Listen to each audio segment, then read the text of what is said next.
Ներքին գործերի նախարարության, փրկարար ծառայության եւ ոստիկանության ծառայողները, ինչպես տեսնում եք, որոնողական աշխատանքներ են իրականացնում Մարմարիկ բնակավայրում եւ հարակից տարածքներում, ինչպես նաեւ Մարմարիկ գետի երկայնքով ու Աղբյուրակի ջրամբարում։ Այս պահին կոնկրետ մենք գտնվում ենք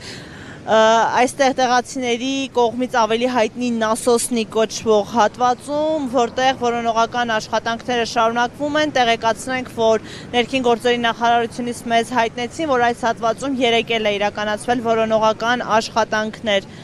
Ըստ նախարարության տվյալների մինչ այս պահը որոնողական աշխատանքներին ներգրավված են ավելի քան 170 փրկարարներ, այդ թվում ջրասուզակներ ու կինոլոգիական ծառայության աշխատակիցներ, ոստիկանության 150 ծառայողներ, ինչպես նաև Մարմարիկի բնակիչներ եւ կամավորներ։ Նշենք, որ որոնողական աշխատանքները ավելի արդյունավետ դարձնելու համար կիրառվում են անօդաչու թռչող սարքեր, ջրափրկարարական նավակներ։ Ներքին գործերի նախարարությունից մեզ տեղեկացրին նաև, որ այս պահին ստուգվում են նաև առաջ քաշված բոլոր վարկածները։ Զրույցներ են տարվել ավելի քան 5 տասնյակ անձանց հետ, ստուգվել են շուրջ 2 տասնյակ տրանսպորտային միջոցներ։ Որոնողական աշխատանքները շարունակվելու են այնքան ժամանակ, քանի դեռ երեխային չեն հայտնաբերել։